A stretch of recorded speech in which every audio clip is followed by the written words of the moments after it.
ప్రభునందు ప్రియులైన మీకందరికీ యేసుక్రీస్తు ప్రభువారి నామములో శుభవందనాలు తెలియజేస్తూ ఉన్నాం. దైవజనులు బ్రదర్ భక్త్ సింగ్ గారి పరిచర్యలో నుండి అలసిన వాణిని ఓరడించు మాటలు. మార్చి 2. విశ్వసించుచున్న మీకు ఆయన అమూల్యమైన వాడు. పేతురు రాసిన మొదటి పత్రిక 2వ అధ్యాయం 7వ వచనం. రొట్టె విరుచుట అను సాక్ష్యం మత సంబంధమైన కార్యక్రమము కాదు, అది ఒక సాక్ష్యం. ఆయన కృతజ్ఞతాస్తుతులు చెల్లించి రొట్టె విరిచెను. ఆయన తన మరణమును గూర్చి మనలను సానుభూతి కనపరుచుమని చెప్పలేదు గాని స్తుతి చెల్లించుమని చెప్పెను. ఎందువలననగా ఒక్క పరిపూర్ణమైన అర్పణ చేత రక్షణ అను గొప్ప కార్యమును సంపూర్ణంగా నెరవేర్చెను. హెబ్రీ పత్రిక 10వ అధ్యాయం 14వ వచనం.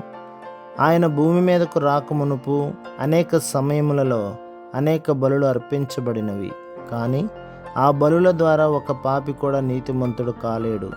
కనుక ఆయన శ్రమ, మరణము విజయమే గాని ఓటమి కాదు.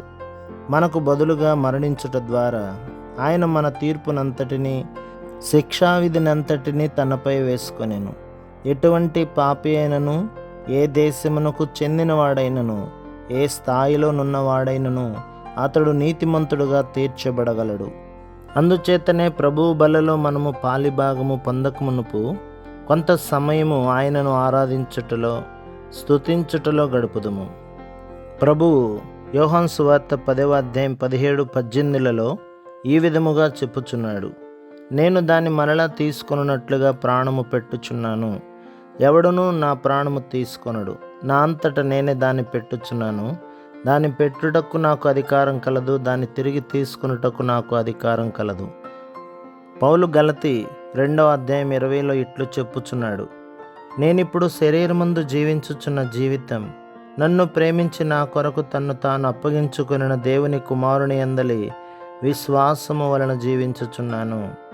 ఆయన మనకు బదులుగా మరణించి మన పక్షముగా మరణమును జయించి తిరిగి లేచుటను బట్టి ఆయన సిలువలో సాధించిన విజయములో మనము పాలి భాగస్థులమగుచున్నాము. విశ్వాసులముగా మనము ఆయనకెంత ప్రశస్తమైన వారమో చూడగలము.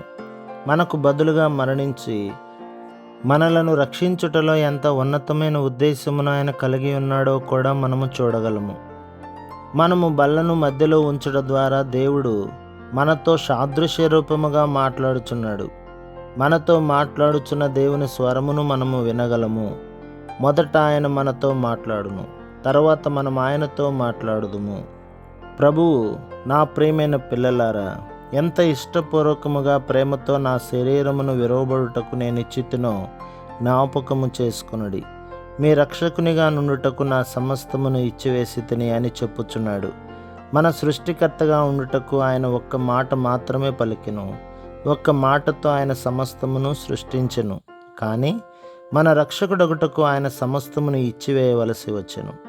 ఆయన తనను తాను రిక్తునిగా ఏమి లేనివానిగా చేసుకొనెను. మీరు మన ప్రభువైన యేసుక్రీస్తు కృపను ఎరుగుదురు గదా. ఆయన ధనవంతుడై ఉండి మీరు తన దారిద్ర్యము వలన ధనవంతులు కావాలనని మీ నిమిత్తము దరిద్రుడాయెను. కొరింథీయులకు రాసిన 2వ పత్రిక 8వ అధ్యాయం 9వ వచనం. ఈ విధముగా ప్రభు మనతో సాదృశ్య రూపముగా రొట్టెను గూర్చియు పాత్రను గూర్చియు మాట్లాడుచున్నాడు.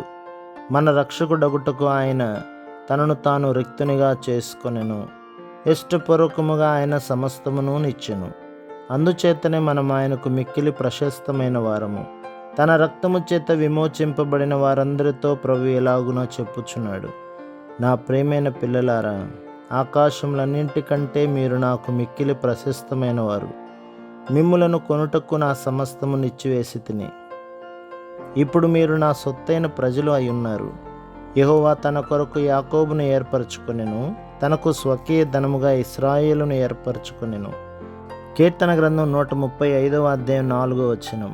మత్తయి సువార్త 13:44లో మనము పొలములో దాచబడిన ధనముగా పిలువబడుచున్నాము.